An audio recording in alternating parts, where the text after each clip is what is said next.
কিন্তু আপনার বিরুদ্ধেও আসলে অভিযোগ উঠেছে যে আপনি আপনার পদ বা পদবীর প্রভাব খাটিয়ে সাবেক একজন অতিরিক্ত ইন্সপেক্টর জেনারেল অফ পুলিশ তাকে আসলে যিনি মীর রেজাউল আলম তিনি বিদেশে যাওয়ার ক্ষেত্রে আপনি আসলে তাকে ক্লিয়ার করেছেন, তার ফলে তিনি বিদেশে যেতে পেরেছেন এবং আপনার উপরে এই অভিযোগ।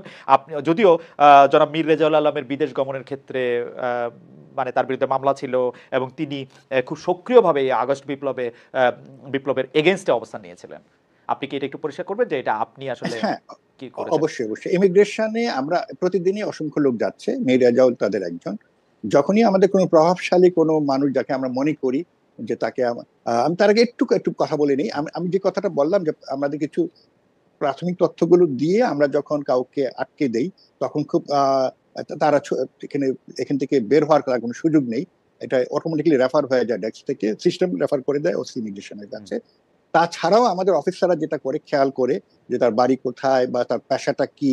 যেমন কিছুদিন আগে আমরা একজন যখন আমাদের অফিসার টের পেলো যে সে একজন উপজেলা চেয়ারম্যান, তখন সাথে সাথে লোকাল থানা আমরা ফোন করেছি, করে আমরা জেনেছি তার বিরুদ্ধে একটা মামলা আছে, ওখানে আটক করে আমরা এরকম ঘটনা অনেক হয়েছে। জাস্ট আমি একটা উদাহরণ দিয়ে আপনাকে বললাম। তো এটা কিন্তু আমার সিস্টেম ট্রুলি আটকায়নি, এটা হিউম্যান ব্রেন আটকেছে। তার কথাবার্তা ইয়ে দেখে তার পরিচয় নিয়ে এগুলো করেছে। কেন এটার প্রয়োজন হচ্ছে? Because some basic information were missing. সেজন্য ডাটাবেজে দিলেই যে আপনার সবসময় এটা ধরতে পারবে, যদি সামগ্রিক বেসিক ইনফরমেশন গুলো না থাকে তাহলে কিন্তু না। এখানে আমাদের এই ঘাটতিটা আছে একটু। বিশেষ করে পাসপোর্ট নাম্বারটা পেলে আর আমাদের কোনো সমস্যা থাকে না। ওইটা নাম্বারটা পাওয়ার জন্য আমাদের কিছু জটিল কিছু প্রসিডিউর আমরা মেনটেন করি। সরাসরি যদি আমাদের একটু থেকে বোঝার পেয়ে জন্য, যাই। সালাম ভাই, আমাদের একটু বোঝার জন্য, জি মীর রেজাউল জি আলমকে কি আপনি আমি যেতে আসছি, দিতে এখনই দিয়েছেন? আসছি।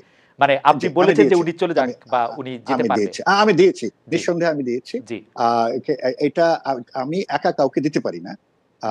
মীর রেজাউল 16 তারিখে মীর রেজাউলের পক্ষ থেকে যোগাযোগ করা হয় যে সে ট্রাভেল করতে চায়, তার কোনো বাধা না পেলে। তো আমি এটা আমরা তখন পরীক্ষা করে দেখি তার বিরুদ্ধে একটা মামলা আছে। তো একটা মামলা আছে, তো তখন আমি এই একটা মামলা, সে 37 নম্বর আসামি, ঢাকা মেট্রোপলিটনের একটা মামলায়। তো আমরা বললাম 37 নম্বর আসামি হলে তো আর যেতে পারবে না। তখন যে জিনিসটা আমাদের পর্যালোচনায় এলো, যে মামলার ঘটনার তারিখটা হচ্ছে 2023-এর একটা ঘটনা। 2024 বা আগস্ট বিপ্লবের কোনো ঘটনা সে ছিল না।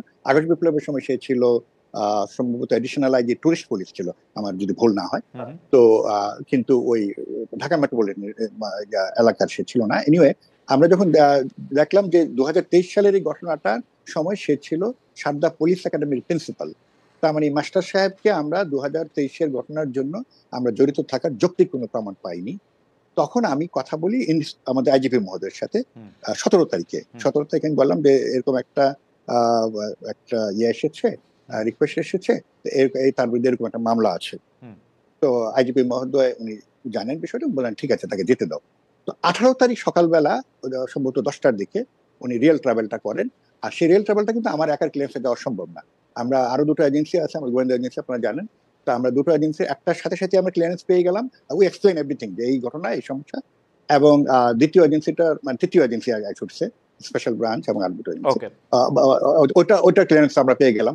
তারপরে আমরা তাকে, আমরা যখন দেরি হচ্ছিল আমি বলছি যে থার্ড এজেন্সি যদি ক্লিয়ারেন্স না দেয় তাহলে আমরা তাকে যেতে দেবো না, হোয়াট এভার এভরিথিং। কিন্তু পরে যখন ওইটা দিয়ে দিল তখন আমরা তাকে ছেড়েছি। আমার বিবেচনা আইনসম্মত ভাবেই কাজটা করা হয়েছে। এখন আমি যে কথাটা আপনাদের কাছে বলতে চাই, আমরা শুধু এই মানুষগুলোকে যে যারা এই আগস্ট বিপ্লবের সময় বিভিন্ন হত্যাকাণ্ড, বিভিন্ন কাণ্ডে যারা জড়িত, তাদেরকে আটকানোর জন্য, তাদেরকে ধরার জন্য স্পেশাল ব্রাঞ্চের বিভিন্ন উইং গুলো কি পরিমাণ পরিশ্রম করছে আর কি পরিমাণ আমাদের প্রস্তুতি নিয়ে আমরা যে কাজগুলো করছি, আমার মনে হয় সেটা যে একদম আপনি আমার মনে হয় যে আপনি একদমই পরিষ্কার করেছেন।